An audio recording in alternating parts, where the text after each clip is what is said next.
Barazani, ce qu'on veut montrer depuis chez nous. Barazani, ce qu'on veut montrer depuis chez nous.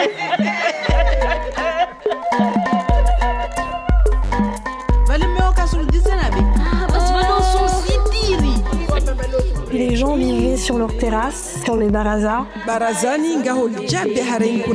Parce que c'est vraiment incroyable, Mayotte.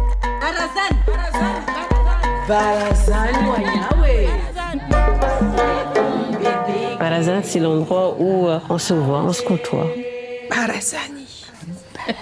Sur la terrasse d'une bibliothèque, un conte est donné.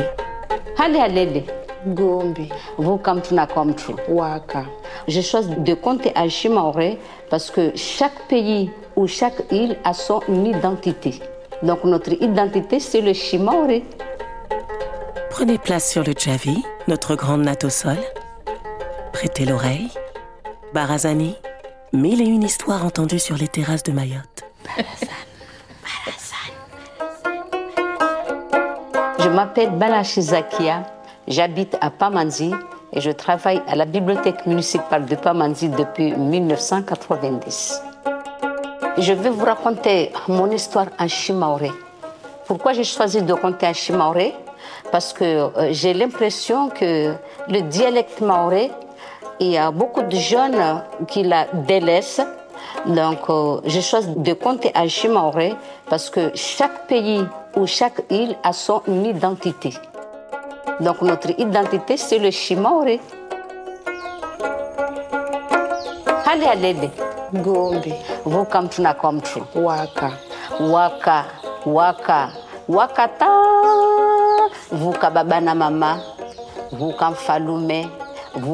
Il était une fois, il y a longtemps, très longtemps, vivait un père, une mère, un roi, des ministres, des pauvres et des riches à Mayotte. Donc,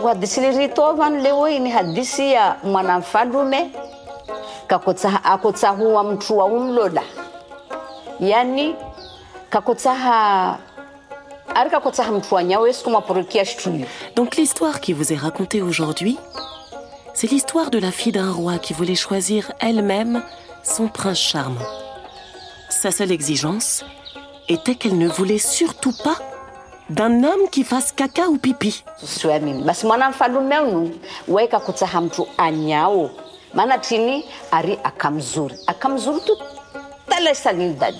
Avez-vous déjà entendu ce genre de phénomène? Elle était d'une beauté magnifique. Elle brillait de 1000 feux. Donc, elle commençait à bien grandir et allait bientôt atteindre ses 15 ans.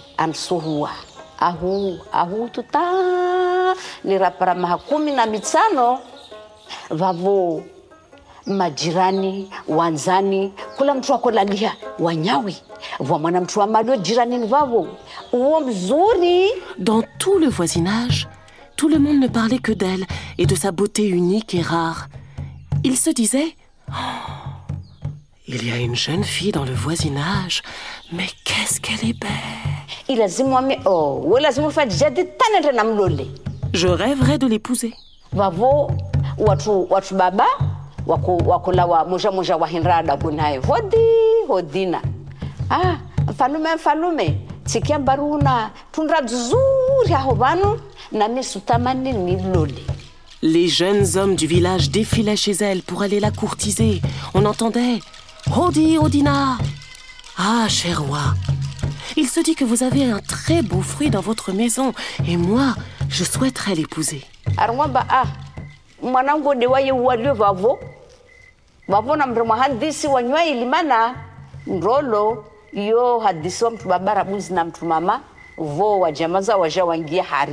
Le roi répondait « Ah, ma fille, c'est elle qui est assise là.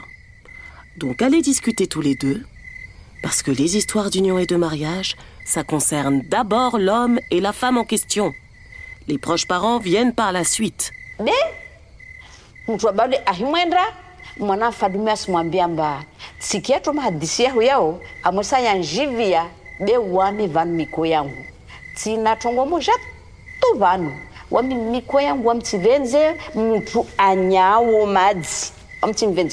Mais lorsque l'homme se rendait vers la fille du roi, elle rétorquait « Oui, j'aime bien tes explications et tes intentions. Mais moi, j'ai une seule condition qu'il faut que tu respectes si tu veux te marier avec moi. Moi, je ne veux pas d'une personne qui fasse pipi et caca. »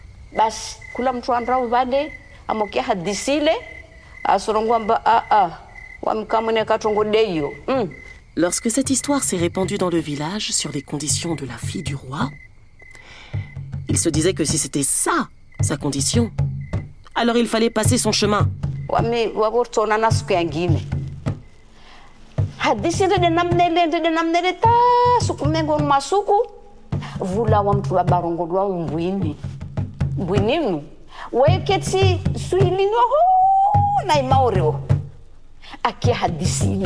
Les choses restèrent ainsi durant un certain temps, jusqu'à l'arrivée d'un dénommé Mbouini. Il venait du sud de l'île de Mayotte. Il avait entendu l'histoire de la fille du roi.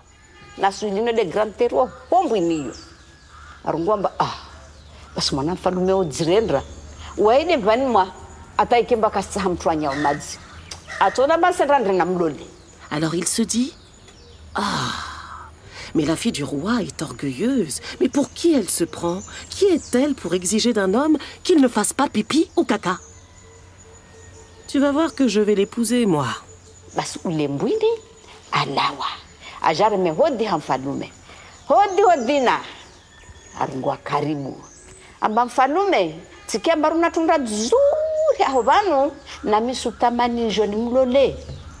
Mbouini s'en alla vers la maison du roi. « Hodi Odina, est-ce que je peux rentrer ?» Et on lui a répondu « Caribou, sois le bienvenu. Cher roi, j'ai entendu dire que vous aviez un très beau fruit dans cette maison, et moi, je tiens à l'épouser, » dit Mbouini au roi.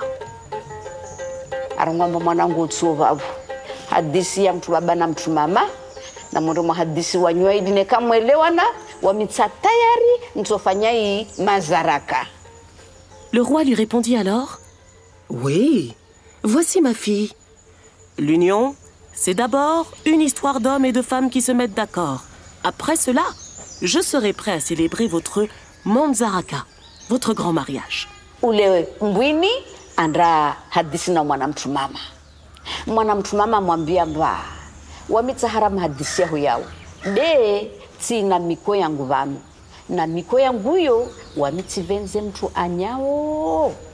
Et donc Mbouini s'en alla discuter avec la fille du roi, qui lui rétorqua: « Je suis d'accord avec tout ce que tu m'as expliqué.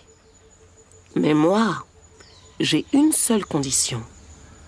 Je ne supporte pas les gens qui vont aux toilettes pour faire pipi ou caca. »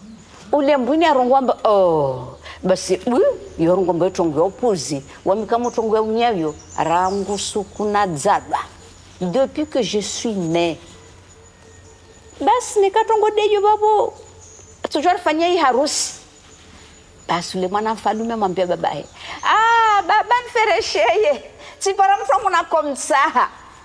Et Mbouini répondit: mais ça c'est rien ça pour moi. Depuis que je suis née, je n'ai jamais connu le mot Unyamazi, c'est-à-dire faire caca. La fille du roi lui répondit avec joie que c'est d'accord pour faire le mariage. La fille du roi alla voir son père et lui dit: « Papa, tu peux me féliciter, j'ai trouvé mon prince charmant. » Ah bon? Ambayewa. Basi, wale mfalume mtu mwenza shitu. Kufa kunu andisa kama la biha ishuhudia haruma malago pia. Aba wanyawe, wanu sijona za mwanangu afanya aparabo mme wake. Ah bon? Ambayewa. Basi siku ya vili kama watu andisa hivi harema, bankora, makarara, ile. Hata harusi ifanyiwa ihisa. Lera harusi ya isa, vavo ban harusi, ambingi mshewahe hayo, wosu dimbuino. Le roi était un homme riche et il voulut faire les choses en grand. Il prévint tout le village que sa fille allait se marier et qu'elle avait trouvé son mari idéal. Donc on commença à faire les préparatifs, les biscuits bankora, makarara pour le mariage. À la fin des célébrations, le marié emmena sa femme chez lui dans le sud de l'île, dans le village de Mbwini. Wakati badetaya mopara huku de bwana harusi wale siku ya handra iviri fete mpaka kawasta tabu ya hijiri ata para siku ya vili wadi shahula waisa wabo bwenia msharusi amwambia mwenye de bwana harusi amwambia msharusi ambami vanu ni tsanda namone mangu waeketi nyuma hotu arwamba basi babo. Le premier jour, tout se passa bien. Ensuite, le deuxième jour, après avoir pris le repas du soir, le marié Mbwini dit à sa femme « Je souhaiterais aller voir ma mère qui habite tout derrière le village. »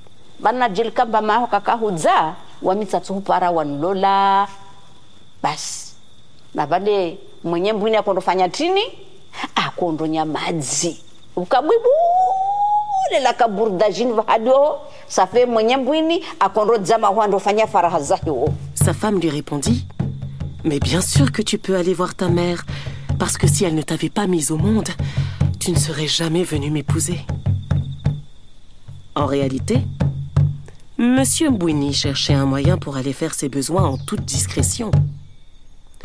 Il y avait un très gros rocher à la sortie du village, et c'est là que Mbwini allait faire ses besoins.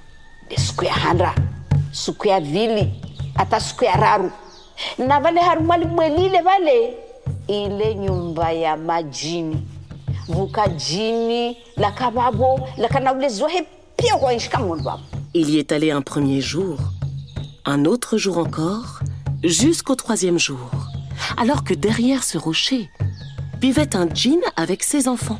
De vale bokula kati ya unawe Mbwinula jaifanya faraha zahe vale asrungwa afan moteze fshiri wa shihadi linda golangu na ulezi wangu ni mtwale hotoje ntimikrobu tuda gonangu ahintia salte na maradena ketskets na mneni. À plusieurs reprises, le djinn voyait Mbwini venir faire ses besoins dans sa maison. Alors le djinn se dit « Mais c'est quoi cette affaire? C'est là où j'habite avec mes enfants, et lui, il vient jusqu'à chez moi pour faire ses besoins et me mettre des saletés et plein de maladies. »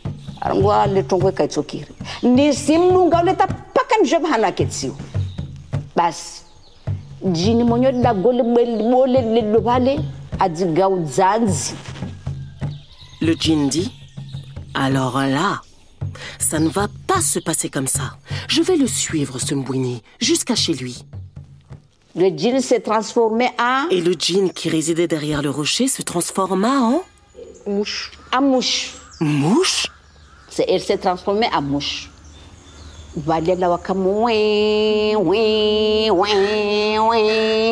Le djinn suivit Mbwini avec un bruit.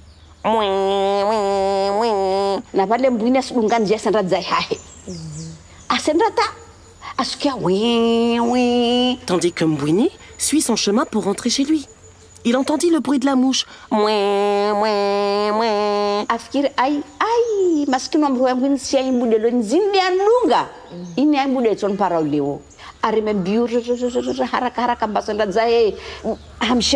Il se dit aïe aïe aïe aïe aïe, je vais être pris de honte. Il y a une mouche qui me suit.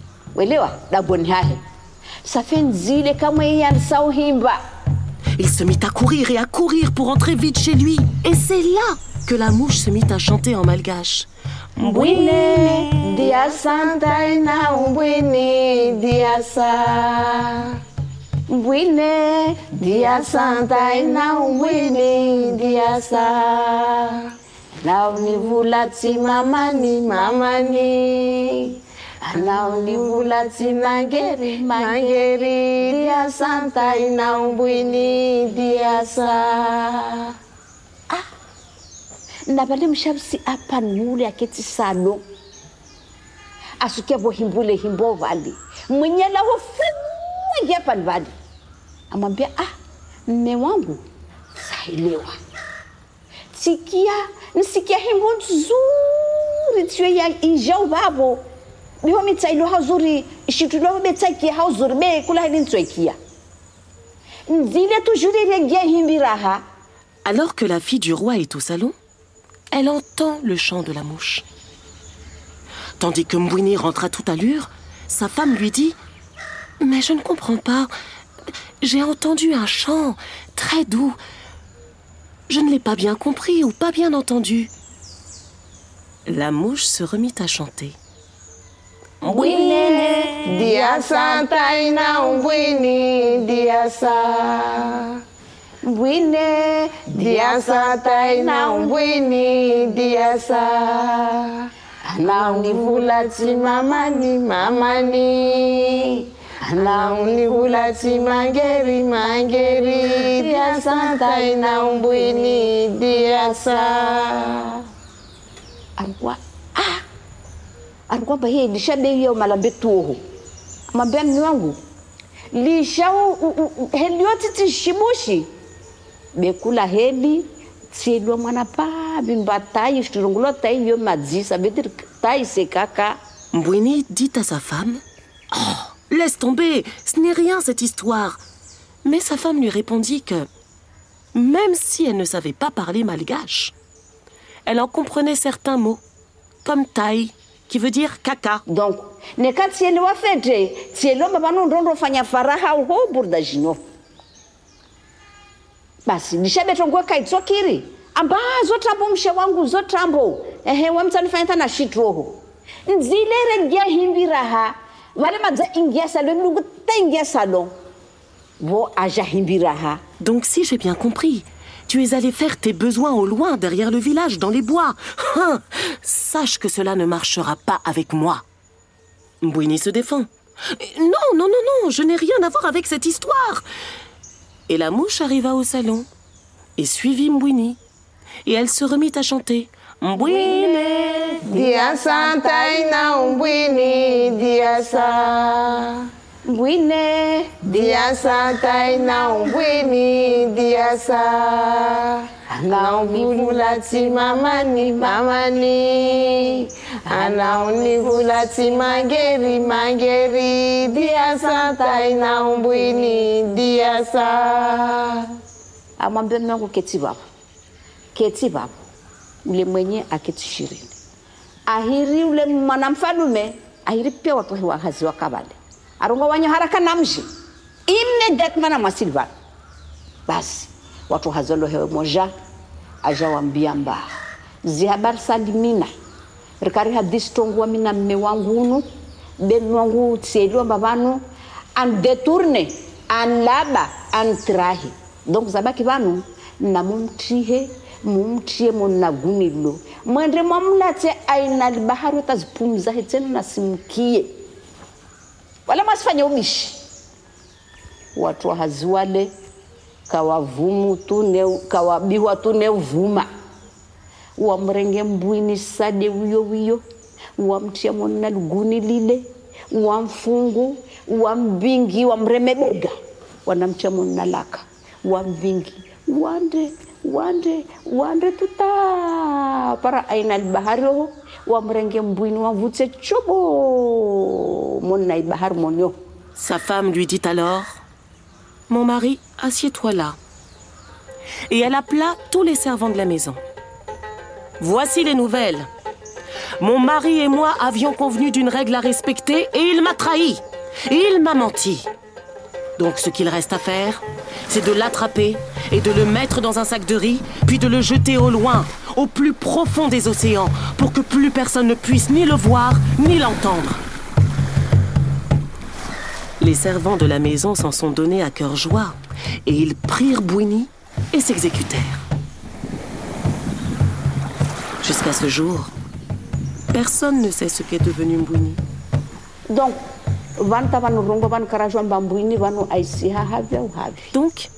ce que je voulais vous dire par cette histoire, mes enfants. Donc,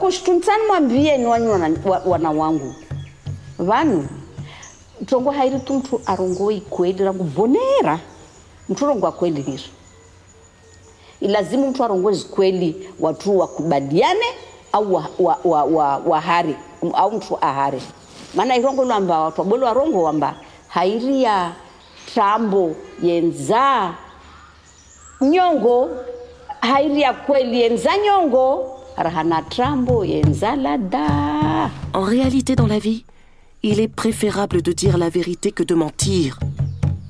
C'est mieux de dire la vérité et de se mettre d'accord ou pas.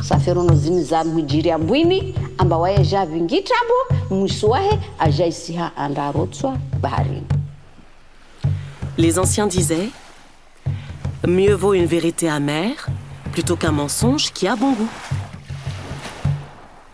Donc c'était l'histoire de Mbwini, qui a voulu mentir et il a fini au fond de l'océan. Mbwini diasa taina Mbwini diasa. Mbwini diasa taina Mbwini diasa. Anaungulati mamani mamani. Anaungulati mangeri mangeri. Diasa taina Mbwini diasa.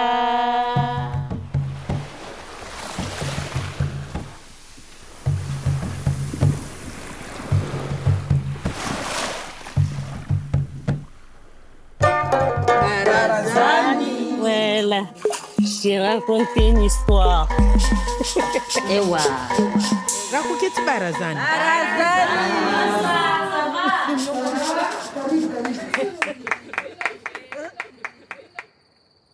Barazani, des podcasts à l'écoute des histoires et résonances des terrasses de Mayotte, produit par Bérénice Mediacorp, avec la participation de France Télévisions Outre-mer la première et Mayotte la première, sur une idée de Marie Saouyat, écriture et réalisation Séverine Nativel, prise de son, montage son et création musicale It's My Butterfly, mixage Laurent Mollard, direction éditoriale pour Outre-mer la première Fabrice Auchard, délégué numérique Mayotte la première Marie Saouyat, avec la voix de Ludmila Dabo.